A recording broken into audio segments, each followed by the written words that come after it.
కూడా అందడం లేదు. ఈ అధికారులు వెంటనే స్పందించి అధికారులు ప్రజల కోసమే ప్రభుత్వం నిర్ణయించింది. ఈ అధికారులు వెంటనే స్పందించి మనకు రావాల్సినటువంటి ఇంటి స్థలాలు అయితేమి అదేవిధంగా పెన్షన్లు ఎంత కల్పించేసి మన ఈ పోరాటం చేయం. మనకి ఇల్లు రాకపోతే మాత్రం ఏదో ఒక పరంగా చూసుకుంటాం, పోయి గుర్తిస్తాం. అప్పుడు మనం నాణ్యం కూర్చుంటాం, అప్పుడు వస్తారు అధికారులు, అప్పుడు చెప్తాం అయ్యా మేము అర్జీలు పెట్టుకున్నాం, మీరు మా గురించి పట్టించుకోవాలా, మాకు ఉండడానికి ఇల్లు లేదు, వాడి ఇంట్లో ఉండి పిల్లల్ని చదివించుకోలేక నాన్న ఇబ్బందులు పడతాం, మేము ఇక్కడి నుంచి వదలం, చంపుతారో చంపండి, ఎన్ని కేసులు పెట్టుకుంటే పెట్టుకోండి అని మనం మాత్రం ఆ ఇంట్లోనే ఆ జాగాలనే గుర్తు వేసుకొని మనం ఉంటాం. ఇక్కడ చూడండి స్టాఫ్ క్వార్టర్స్ కాడ 529/4A సర్వే నెంబర్ రోడ్డు పక్కన కొన్ని కోట్లు ఇల్లు చేసే భూమి, ప్రభుత్వ భూమి. అది అధికారులు కూడా తెలుసు. ఒక నాయుడు ఆక్రమించుకుంటే ఆయనకి అదే ఎమ్మెల్యేలు వాళ్ళు వీళ్ళు సపోర్ట్లు అనేసి ఆయన ఆక్రమించుకుంటున్నారు.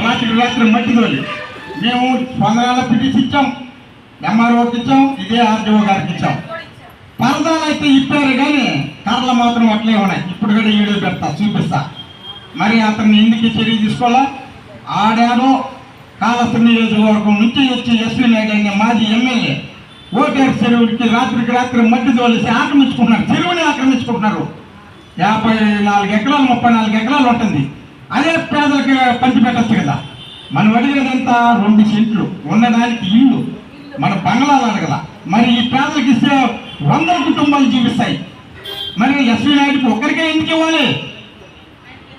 వాళ్ళ బాబుగారి సొమ్ము, అదే ప్రజల సొమ్ము. ప్రభుత్వం ఎవరిది? మంది.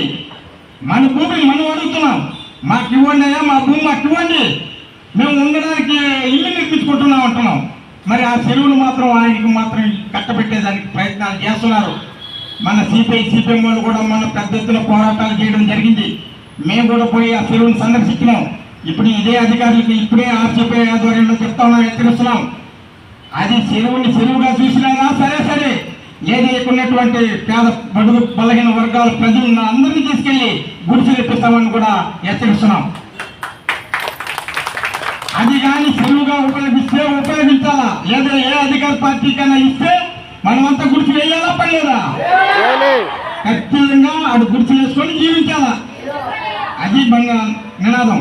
కాబట్టి వెంటనే అధికారులు వచ్చి మా నిరుపేదలకు హామీలు ఇవ్వడం కాదు, రాజకీయ నాయకులు కూడా వచ్చి ఎలక్షన్ ముందుగా రకరకాల హామీలు ఇచ్చేసి ఇంతవరకు ఏ ఒక్క సమస్య కూడా నెరవేర్చాల.